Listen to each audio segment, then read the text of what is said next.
Bienvenidos a Lo Simple No Vale. Hoy tengo el placer de contar con Martín, Anfisa y Nacho. ¿Qué tal estáis? Buenas noches, muy bien, muchas ¿Qué gracias. tal? Buenas tardes. Bueno, tenemos que seguir informando de lo que está sucediendo en Ucrania, que lamentablemente hoy en día no se habla tanto, por también todo lo que está sucediendo en el resto del mundo, también cosas muy terribles y muy horribles. Pero como este vídeo lo dedico a hablar sobre la guerra de Ucrania, pues quería empezar contigo, Martín, un poco. Se habla mucho de los avances que está viendo en el Dnieper. ¿Cuánto hay de realidad en eso? ¿Cuánto es de destacable? ¿Es un gran logro? Un poco, cuéntame un poco cómo lo estás viendo. Bueno, a ver, yo sí creo que es un gran logro, pero no porque lo opine yo. Al final están cruzando un río que no es precisamente el Duero ni el Pisuerga, por entendernos, es un río muy importante, que era la defensa natural que habían montado los rusos en toda la zona de Gerson, todo el río Dnipro, y el hecho de que primero hayan cruzado, no ahora, lo digo porque esto lleva produciéndose meses, solo que, digamos, hay una zona, llamémosle pantanosa, podríamos decir, o el delta, digamos, que es más difícil de defender para los rusos y más difícil de avanzar para los ucranianos, por una cuestión puramente física, ¿no? No se puede pasar material pesado, pero digamos la novedad o lo relevante que está ocurriendo ya desde hace semanas es que los ucranianos, en una franja de terreno bastante importante, la que va desde el puente Antoniovsky hasta Krinky, digamos entre Novakajovka y Antonovsky, han ido entrando en lo que podríamos llamar ya zona seca, por decirlo de una manera, son varias líneas de comunicación, son varios pueblos, Krinky, Kosatilajeri, bueno, en fin, ya son una serie de localidades donde con fuerzas ligeras están consiguiendo, y sobre todo, que esta yo creo que es la clave, apoyados por la artillería ucraniana, que tiene dominio o superioridad en esta zona, y el uso masivo de drones, se están consiguiendo vencer los contraataques rusos. Quiero decir, están al otro lado del Dnipro, luego al otro lado de la línea natural de defensa, en este caso, y los rusos que habían tenido, o se habían visto forzados a sacar unidades que tenían en esta zona en verano para llevarlas a la zona de Zaporilla, lo que todos hemos llamado Robotine, Verbove, toda esta zona, se están viendo ahora comprometidos con fuerzas ligeras. También es verdad que ya hemos visto imágenes de blindados ucranianos que han cruzado el Dnipro. Lo digo porque ya hemos visto estas imágenes al menos hace 10, 12 días.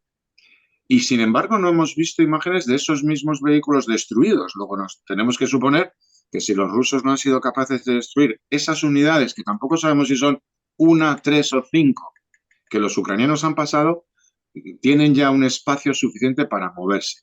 Todo ello, como siempre, en medio de un gran desconocimiento, porque las referencias que tenemos son de muy poquitos vídeos que los rusos están subiendo. Los ucranianos, como siempre, mantienen absoluto silencio. La clave de esto no es lo que ha ocurrido, sino si esta cabeza de playa o múltiples cabezas de playa, hablamos de un sector que mide 20 kilómetros, es decir, que al final son varias carreteras con un espacio de unos 20 kilómetros, estaríamos hablando de al menos 5 8 kilómetros de anchura, en la que los rusos realmente ya no se pueden mover, sus contraataques son detenidos de manera, además, bastante violenta por las tropas ucranianas, sobre todo por la artillería y el apoyo de los drones, que esta es, digamos, la gran novedad, y la capacidad que hayan podido tener de pasar material pesado. En tanto en cuanto no haya material pesado, no vamos a poder ver una expansión de esas cabezas, es lógico, se puede no tener. Pero bueno, al final es como todo. Siempre hemos planteado, yo por lo menos lo he visto así, que cualquiera de los ataques ucranianos a lo largo de toda la línea del frente, una de las variables, y yo creo que la más importante en una guerra, es lo que hemos venido a llamar la teoría de la manta corta. Las unidades que Rusia tiene que mover de un sitio al otro, las puede mover, pero deja huecos en el otro lado. En cuanto ha movido unidades a Zaporilla, se le ha abierto un hueco en Gerson. En cuanto ha hecho un intento en Avdiivka de contraatacar o de aparentar una cierta capacidad, los ucranianos han presionado más en esta zona. Entonces, va a depender mucho de la capacidad de los dos contendientes, pero sobre todo yo creo que de Rusia, porque es quien se defiende, el manejo de sus reservas. Llegará un día, porque las cosas son así, nada es infinito, en que las fuerzas rusas tengan que ceder en algún momento. De hecho, hay muchos rumores, incluso en fuentes rusas, de la necesidad de cambiar la línea defensiva, llevarla por detrás, acortar líneas. Y esto se puede producir en cualquier momento o podemos estar así 3 meses porque los ucranianos no sean capaces, digamos, de acumular la suficiente fuerza como para romper esas líneas. Al final, la guerra hay que entender que no es lo que uno haga, sino lo que uno de los contendientes hace y las reacciones que provoca en el otro. Es algo más dinámico que esto va a llevar a Crimea. Bueno, podría llevar a Crimea, pero tienen que pasar muchas cosas, depende de las cosas que ocurran. Nadie tenemos una bolita mágica, por decirlo así. Hoy, Anfisa. hoy precisamente he visto un vídeo de estos, de los Telegram canales de nuestros enemigos, y hay un chaval, bueno, un soldado ruso, y además de los de Marpeje, de Spetsnaz, de los que mandaron ahí, de las tropas preparadas.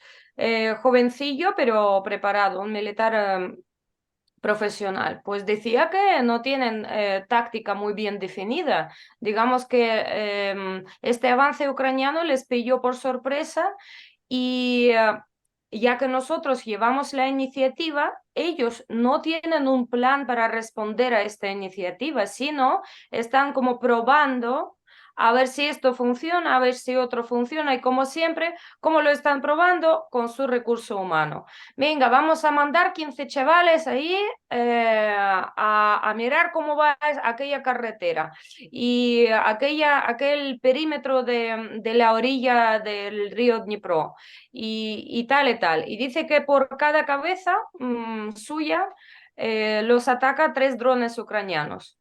Que vamos, que cualquier grupo pequeño pues lo atacan una multitud de drones y prácticamente desaparecen. De momento no tienen respuesta contundente y ojalá que sea así. Por otra parte, desde Mariupol siguen llegando las noticias que están reforzando la zona de Tokmak. Cualquier cosa que pasa por Mariupol, sea pues suministros o recursos humanos, lo están mandando pues a la región de Zaporilla y a la región de Gerson, pero al sur, al mismísimo sur, digamos, ya están reforzando la frontera terrestre con Crimea.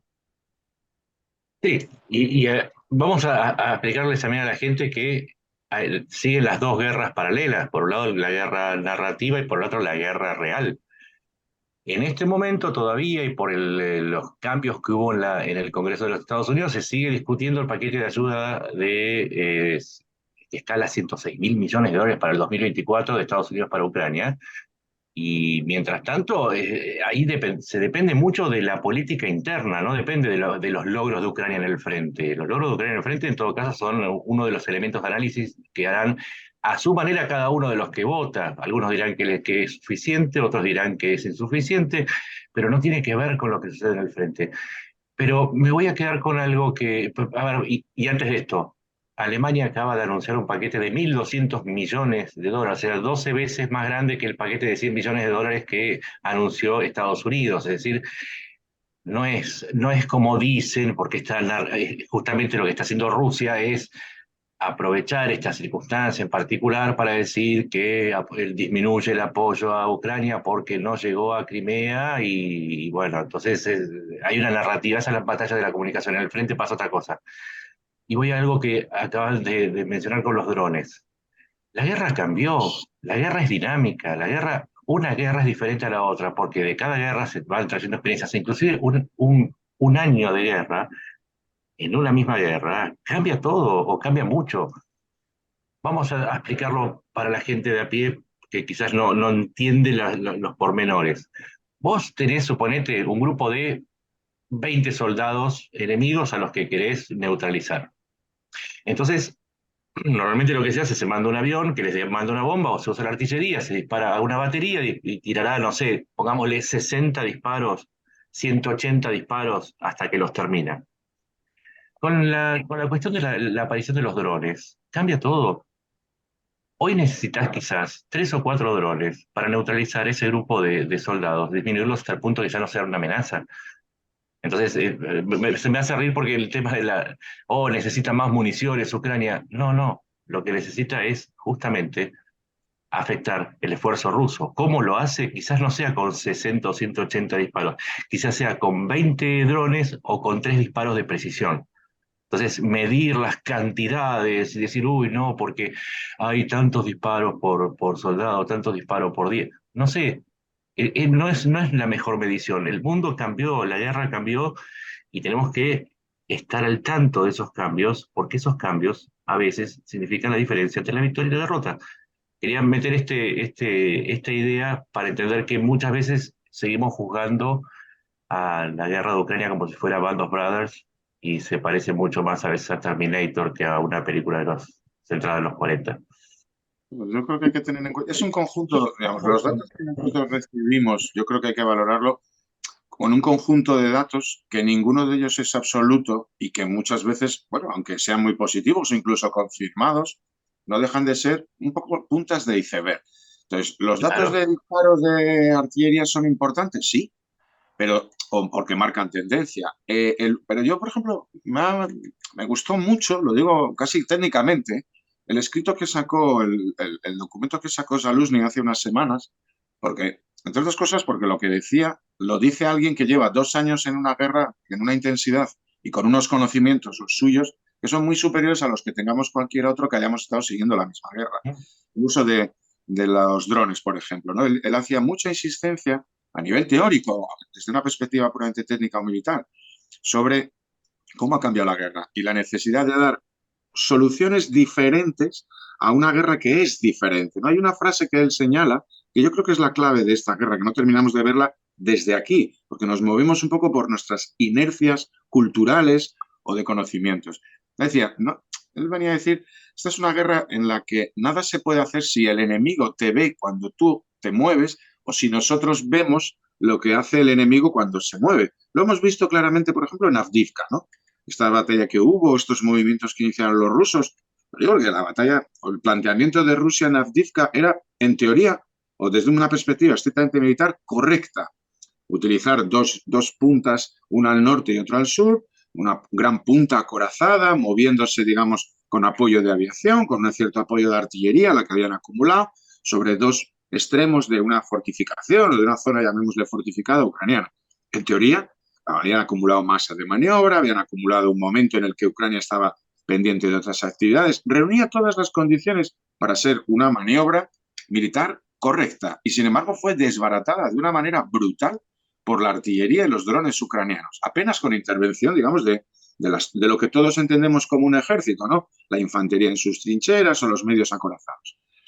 Lo digo porque esta última batalla, para mí, es la constatación de que ese papel o esos documentos que estaba publicando Zaluzny, de cómo soluciones, llamémosle técnico-militares, válidas en otras guerras, en esta están resultando inútiles por un elemento que yo creo no somos conscientes del todo hasta que, digamos, se desarrolle un poco más o haya, digamos, publicaciones profundas sobre el tema, y es la capacidad de ver más allá. Siempre ha habido esa Exacto. capacidad de ver, pero no al nivel que estamos observándolo ahora. Ahora mismo, digo porque hasta ahora, a un cierto nivel, el mando de una unidad, un coronel, un comandante, un general, podía, a través de la aviación, a través de lo que todo el mundo llama inteligencia, conocer las intenciones del enemigo. Pero es que hoy en día, un sargento con 5 soldados en una posición avanzada, con un dron, puede ver lo que está ocurriendo 8 o 10 kilómetros más allá de la línea del frente.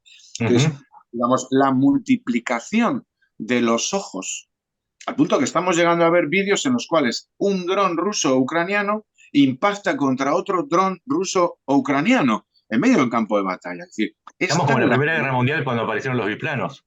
exactamente, estamos ante los mismos hechos novedosos desde el punto de vista tecnológico, ¿no?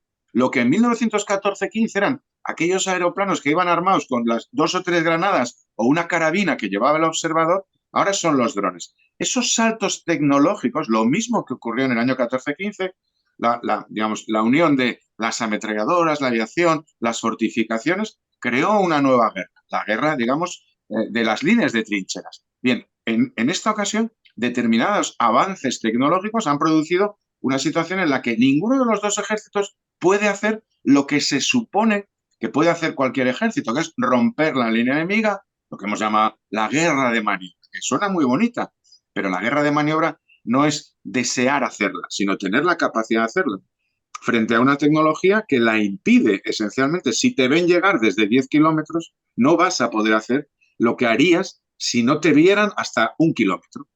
Entonces, Bueno, esos un poco lo que cambios... vos estás diciendo se dio en el avance sobre Kiev. Se suponía que en la teoría una columna rusa era lo suficientemente poderosa como para llegar, y de pronto la combinación del conocimiento, lo que vos decías, de saber por dónde venían, a qué hora llegaban, qué composición tenía cada columna, si era motorizada o era, no sé, mecanizada o lo que fuese, te permitía posicionar unos Javelin, no sé, unos Tugna o lo que fuese, y te cargabas 30 blindados, con lo cual rompías el avance.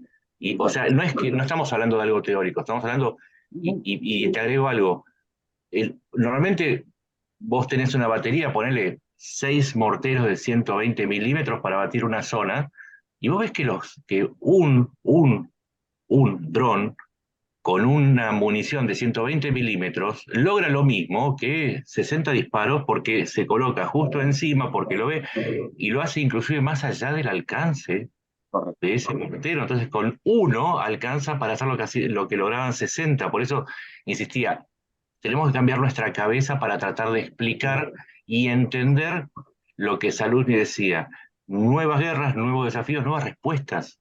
No sirve Sí. hablar Chicos, de... pero también él dice que lo nuevo, lo que nosotros éramos pioneros, digamos, en primeros meses de la guerra o incluso en primer año, ya no lo somos. Ya llegamos pues a otra, a otro, no sé, equilibrio, digamos, y que hay que buscar algún punto disruptivo, algún punto totalmente novedoso. Yo creo que podría ser, pues, el uso de la inteligencia artificial, porque incluso los drones hay que tener el operador y cada dron pues tiene su alcance. Y los drones estos que precisamente se usan en el campo de batalla, pues su operador está a pocos kilómetros de su pájaro, de su ave. Mm, también pues hay una tendencia clara que los dos ejércitos actúan por la noche, porque por el día está todo visto. Tanto nosotros lo vemos como ellos nos ven a nosotros. Es un nudismo, vamos, total. Entonces, habrá que pensar de alguna tecnología disruptiva que nos permitiría tanto protegernos nuestras posiciones en la temporada nocturna como poder avanzar. Digamos, no solo estar en mi casita, sino pues poder actuar con eficacia. Y es solo pues pocas cosas que podría pues mencionar. También la comunicación. Mientras que estemos dependiendo de Elon Musk, lo siento, pero es que no podemos confiar. Cualquier nuestra operación de gran importancia está en peligro simplemente porque el tío este puede presionar el botón, su botón rojo. Hoy en día no es nada menos peligroso que el botón rojo de Putin. Y al mismo Entonces, tiempo la guerra sigue siendo rústica. Al mismo tiempo vos tenés que enfrentarte a las trincheras, a los campos minados, al grueso de los blindajes, a la brutalidad quizás del combate cercano de infantería y en las zonas urbanas. O sea, y todo eso lo tenemos que meter, todo lo nuevo y lo viejo entra en un formato, en una combinación que me parece a mí, que es una opinión personal, y no sé, me gustaría saber lo que piensan ustedes también, que de alguna manera explica este parate, como que los dos dijeron, son como dos boxeadores que dijeron: yo tenía una estrategia, me está adivinando la estrategia, pero tengo que lograr pegar el golpe y no sé cómo hacerlo porque me tengo que adaptar a la estrategia del otro. No sé si ustedes lo ven de manera similar. Sí, sí. Y además, ahí donde vos tenés que hacer esa reconexión, no es sencillo introducir cambios en un ejército en plena campaña, ¿no? Porque vos venís con soldados entrenados durante años, los cambiaste la mentalidad en un año, y ahora tenés que cambiar el formato, inclusive hasta la composición de tus fuerzas, que es lo que hizo Rusia. Rusia cambió de grupos de batalla a grupos más flexibles, ¿Hace cuánto? Hace 8 meses, cuando terminó lo de Bakhmut, cuando después del desastre de Buledar. Entonces es como complicado. Igual, yo no sé, ustedes me dirán, pero me parece que más allá de lo del Dnieper hay otros avances y retrocesos vistos de la perspectiva ucraniana que también marcan cómo está el ritmo de la guerra. Sí, lo único que quería añadir, hay una iniciativa por parte de nuestro ejército que la gente necesitamos renovar la sangre, necesitamos pues hacer rotación de nuestros militares que ya están casi 2 años ahí pues muy desgastados. Entonces, la gente joven, incluso la que pues aspiraba también ir al ejército, ayudar y tal, y luego vieron que a lo mejor su amigo pues que era un ingeniero de software y fue a alistarse y lo mandaron, por ejemplo, a infantería y falleció en primer mes en la guerra, pues se acojonan, perdonad mi francés, y dicen, jolines, pues para eso no estoy, pero sí que estoy para, por ejemplo, para gestionar pues alguna tarea técnica. Sí que estoy para aportar pues en el campo donde yo soy especialista. Entonces, por fin, el Ministerio de Defensa y también nuestro ejército están mirando cómo motivar a la gente al alistarse al ejército. Primero pueden elegir concretamente una brigada donde quieren ir. Si está ahí su hermano, su mejor amigo, sé quién sea, o su ídolo, porque muchos chavales jóvenes quieren todos apuntarse a Azov. Eh, pues también pues mirando a la educación, a la carrera técnica que han hecho. Digamos, a un médico no lo van a mandar a cavar las trincheras y a un ingeniero tampoco lo van a mandar pues a asaltar pues los barcos o los edificios. Así que ya llegamos por fin de ser médicos de cabecera y mandarles a todos la misma receta y hacer un poquito la ruleta rusa a ver qué te toca y a dónde te mandan y qué tarea vas a tener, a algo más específico y ojalá que, como siempre, yo confío en la inteligencia de la gente ucraniana porque allí en el mismo proceso pues nacen ideas y aparte de ser inteligentes tenemos iniciativa. Eh, no nos pegan por tener iniciativa, que decían en la Unión Soviética que la iniciativa se castiga. Pues en Ucrania la iniciativa no se castiga. Así que espero que en el mismo proceso van a surgir ideas y van a surgir pues nuevas tácticas y estrategias eficaces. Martín y Nacho, ¿queréis decir algo? No, estoy de acuerdo. A ver, es que es una guerra. Primero, yo creo que nunca debemos olvidar que Rusia iba a ganar esta guerra en 3 días y lo dábamos todos por sentado. 21 meses después le estamos pidiendo a Ucrania que haga la guerra de los Estados Unidos, sin aviación, con unos números de fuerzas, digamos, modernas o fuerzas, digamos, o equipos modernos limitados, al mismo tiempo sin permitirle que bombardee territorio ruso con esos mismos equipos. Es decir, en unas condiciones que no son las ideales. Todos entendemos que si no tienes fuerza aérea o no te permiten bombardear al enemigo con ciertos materiales que te han suministrado, pues estás limitado. Siempre asumiendo que Ucrania es la parte militarmente menos capaz, porque le hemos dado esa capacidad a Rusia por su historia o por todo lo que nos han contado. Segundo, los términos de la batalla no solo dependen de lo que quiera hacer Ucrania. Lo digo porque aquí juegan dos y el que juega Rusia no es precisamente un equipo de tercera división. Ucrania no está combatiendo contra, no sé, con todos mis respetos, contra Etiopía o contra, no sé, el ejército de Guinea Ecuatorial. ¿Eh? Está combatiendo con Rusia, que es contra alguien que la OTAN no luchó nunca.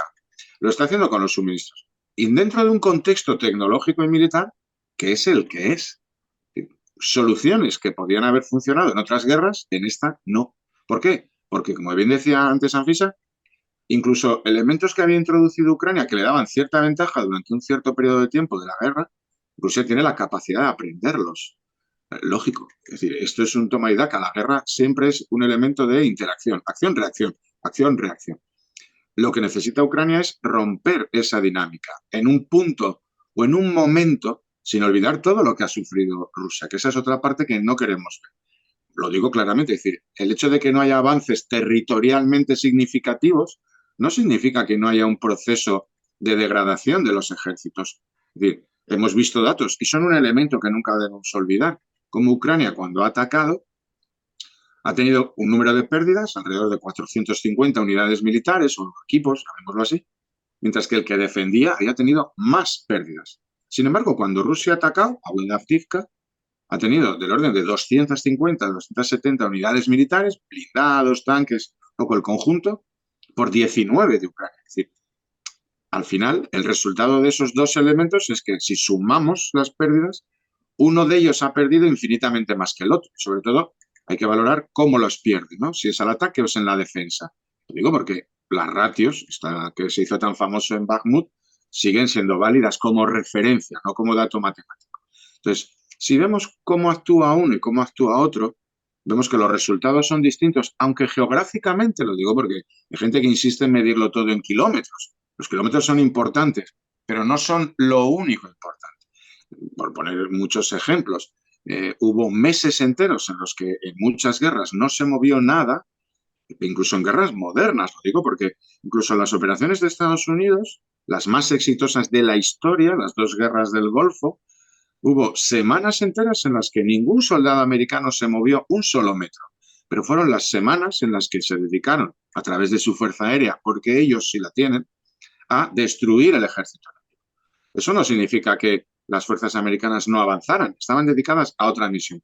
Y esa misión obtuvo su rédito posteriormente. Entonces, no debemos olvidar, uno, lo que ha venido ocurriendo durante estos meses, que es la destrucción de un ejército, el ruso. Dos, la construcción de otro y la aplicación de una serie de técnicas. A todos nos gustaría que la guerra fuera más rápida. Y el primero, me encantaría haber podido decir el 15 de junio, mira, Rusia se retira.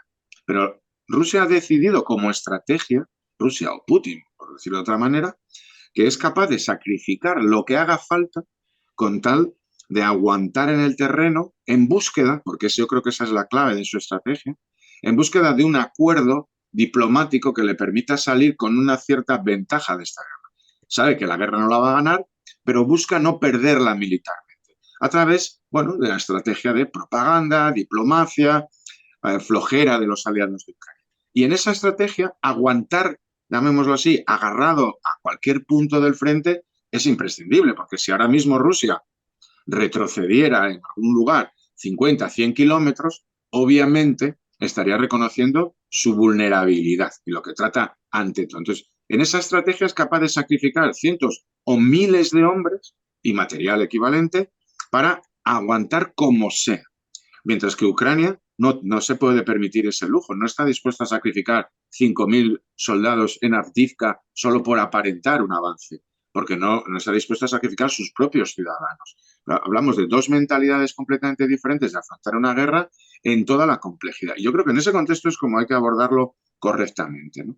Lo cual no significa que Ucrania pueda tener más éxito si se le suministran mejores equipos o más equipos, y todo ello dentro de las dinámicas de la guerra, ¿no? Cuando hay unos ataques que no consiguen el éxito que todos esperábamos o que era previsible, bueno, el ánimo tiende a ser hacia abajo. Ahora, en el Dnipro hay otra serie de movimientos, vamos a ver en qué desembocan, porque al final, muchas veces yo siempre digo, los procesos parecen inamovibles, dices, bueno, esto se ha estabilizado, hay un ataque aquí, hay un ataque, y de repente hay un crack, un elemento eh, que rompe esa dinámica. La introducción de más material, incluso puede ser hasta un error de un coronel ruso que se equivocó en mover y de repente desplaza unas reservas o que interpreta mal unas órdenes y se produce un crack que desencadena una serie de sucesos. La guerra es muy compleja, pero a veces cuestiones muy pequeñas o muy simples desencadenan otros procesos. Y eso siempre hay que tenerlo en cuenta. Sí, y por eso es importante lo que esta de la batalla de la retórica o la batalla narrativa, que a veces a uno se lo acusa de tener sesgo, pero en realidad lo que uno está tratando es de no adelantar ganadores ni perdedores, es decir, miremos los números, miremos la superficie que ocupa cada uno, y los datos están ahí, la geolocalización, eso es lo maravilloso de esta época, hablábamos de las maravillas militares, las maravillas, los desarrollos militares, pero hoy tenemos una guerra que la estamos cubriendo 24/7 y podemos saber la geolocalización, podemos saber hasta el número de serie de algunos vehículos destruidos, podemos ver un montón de cosas a través de los satélites que nos permiten libre acceso, vemos a través de, de los satélites que ven los incendios forestales, podemos ver dónde están las zonas de batalla. Lo que quiero decir es que no se trata de una guerra que no podamos cubrir, pero al menos lo que uno intenta es manejarse con datos. Pero, claro, se enfrenta a quienes hablan desde el deseo o desde la intención o también desde una militancia de uno y otro lado. Pero que la gente entienda que no, nuestro sesgo es a favor de los datos. Y estamos reflejando cuestiones sencillas. En Kupiansk no hubo avances importantes de Rusia. En Bakhmut avanzó por un lado Ucrania y por el otro lado avanzó Rusia. En Marinka hubo un pequeño avance, pero también hay un pequeño avance, un avance ruso, pero también en Robotina hay un avance ucraniano y en el Dnieper hay un avance ucraniano. Entonces, no estamos siendo sesgados, estamos tratando de reflejar una guerra que nunca se frenó, que nunca estuvo estancada, y nosotros tenemos nuestra batalla personal contra los propagandistas, que no es sencilla y que nosotros no la hacemos solamente por nuestra preferencia, que a veces queda clara, ¿no? Pero también es porque nosotros tenemos una preferencia por el dato duro que puede ser corroborado. Y después, si cada uno quiere expresar sus opiniones, que lo haga. Ahora, si yo te hablo el lenguaje de los datos, respondeme con el lenguaje de los datos. A mí, que me vengas con tu discurso de lencería fina, la verdad, me tiene sin cuidado. Hablo datos, respóndeme datos. Chicos, no sé si queréis hablar de alguna cosa más, por no hacerlo más largo, o lo dejamos por hoy. Yo Ya solo hablamos, ¿no? quería mencionar pues que 21 de noviembre era nuestro último Maidán, era el comienzo, cuando pues otra vez la gente ucraniana se rebeló contra posible tiranía. Y nada, que de allí pues surgió nuestra última generación de nuestros héroes, los que ahora la mayoría de ellos están defendiendo a Ucrania ya con su vida. Así Mira, que además, hoy es un día muy importante, yo lo veo así, ¿no? Porque de hecho, fue el tuit que iba a poner hoy en todo el día era precisamente los 10 años de las primeras manifestaciones en Maidán. Yo creo que eso es uno de los movimientos más interesantes, fíjate, lo diría porque es verdad que coincidieron en una época en la que hubo pues las primaveras árabes, venían precedidas de otras manifestaciones, incluso en Occidente, pero creo que el de Maidán es quizás el más interesante, quizás por esa situación que tiene Ucrania un poco en aquella época sobre todo, entre, digamos, el mundo ruso y el mundo europeo, ¿no? Esa situación un poco de tomar una decisión, que no es una decisión geográfica o geoestratégica. Yo siempre pienso que es mucho más importante, o previo al menos, los principios o valores que definen los espacios. Entonces, cuando optas por algunos, la traición para mí clarísima del presidente Yanukovych después de haber ganado las elecciones con unas promesas, someterse un poco al dictado, a la presión de Rusia y renunciar al acuerdo con la Unión Europea, ¿no? Pero es importante recordar, porque hace ya 10 años, es decir, el proceso que estamos viendo de Ucrania, esta guerra de 2 años, por redondearla, que viene precedida por otra guerra, la del 2014-15, viene precedida por todo esto. Es un proceso y ese proceso no ha terminado. Por eso yo en ese sentido soy totalmente optimista, porque incluso ahora cuando hay mucha gente, bueno, esto está muy mal, no hemos roto el frente porque ahora Rusia va a una nueva movilización. Yo tengo claro que Rusia jamás volverá a ser la Rusia que fue hace un año y mucho menos la que era en 2013 y Ucrania en el sentido de fortaleza.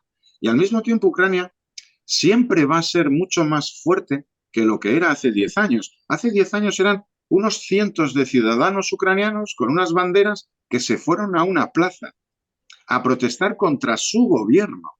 Y ahora lo que estamos viendo es un país entero que ya ha derrotado a Rusia y que lo que necesita es terminar de echarlo de su país. Es decir, el proceso, si lo miramos desde una perspectiva más amplia, y yo siempre digo lo mismo, a mí me encantaría que esto durara 3 días y que no muriera nadie. Lo que ocurre es que la realidad te indica que los procesos no son de hoy para mañana y que a veces los procesos que vienen, digamos, inmersos en una situación de violencia o de guerra, cuestan miles de muertos. Lo digo como descripción, no como deseo. Obviamente yo no le deseo la muerte a nadie, ni siquiera a los rusos, mucho menos a los ucranianos. Pero al final ese proceso es imparable. Ucrania ha tomado o empezó a tomar una decisión hace 10 años, ha seguido ese camino, a veces con más suerte, a veces con menos, altibajos siempre en todos los procesos, pero ese proceso ya es imparable. Quedan varios elementos: terminar de barrer a Rusia de su propio territorio y que el resto de Europa, porque yo creo que eso también hay que valorarlo, que el resto de países europeos entendamos plenamente que Ucrania no solo está luchando por Ucrania, sino por aquello que nos une a todos, que son principios muy básicos: el respeto a la libertad individual, que el gobierno sea responsable ante sus ciudadanos, que se respeten cosas tan básicas como nadie puede estar por encima de la ley, principios tan básicos como que las elecciones tienen que ser transparentes, en fin, cosas que todos compartimos porque todos las vemos como muy naturales, pero que luego a veces se enturbian. Y eso es importante, porque nos diferencia precisamente de ese otro mundo. Yo siempre establezco la diferencia entre el mundo de los ciudadanos y el mundo de los siervos. Rusia es un país de siervos. El presidente ruso decide que hay que sacrificar a 20.000 rusos y los sacrifica. No le tiembla una pestaña. Mientras que cuando los que mueren son tus ciudadanos, siempre pienso en Saluzny en concreto, cuando va a los entierros. Él sí va a entierros de soldados ucranianos. Y yo le he visto en muchas fotografías arrodillado, abrazado a la familia, porque son sus conciudadanos, no son sus siervos. Esa diferencia es la que realmente diferencia Occidente, porque al final es el valor que tenemos acumulado a lo largo de la historia, el respeto a tus propios ciudadanos frente al desprecio de los siervos. Hay quien no le importa sacrificar personas y hay quien sí. Y yo creo que esa es la clave de toda esta guerra, que a mí me gustaría que acabara mañana, pero que entiendo que no va a ser así. Lo mismo que entiendo que han pasado 10 años desde que aquellos cientos de personas, que además me acuerdo que fue por un mensaje de Facebook de un ucraniano que es de origen afgano, que son de estas cosas casuales que ocurren que quedó con unos cuantos, se fueron unos pocos a Maidán, empezó a prender la llama y de aquello ha llegado esto. Yo creo que ese proceso histórico a mí me parece histórico, admirable y que deberán escribirse muchos libros con tiempo. Cuando el proceso termine, terminaremos de ser conscientes de todo lo que significó. Ahí, a ver, Anfisa lucha por su tierra, por su libertad y por volver a Mariupol, que es su ciudad natal. ¿Y por qué luchamos nosotros? Vos lo acabas de explicar, y es lo que nos une a un ucraniano, un español y un tipo que está allá metido en el fondo del mundo. Y si hay algo que nos une, es por qué luchamos, y es contra todo lo otro, toda esa oscuridad que está del otro lado. No solamente hablo de Putin, hablo de todas esas personas, esas ideas que creen en la autocracia, que creen en la violencia y que creen que pueden llevarse el mundo por delante por el número o porque juntan la suficiente fuerza como para imponerse a los demás. Está bueno, después de casi 2 años, volver a recordar por qué luchamos y qué es lo que nos une en esta lucha, en lugares tan distintos, personas tan disímiles, pero que sin embargo pensamos lo mismo. Eso también lo logró Ucrania. Claro. Pues lo dicho, chicos, muchísimas gracias y un abrazo. Si queréis añadir algo más, si no, un abrazo a los tres. Creo que quedó clara la idea. Gracias.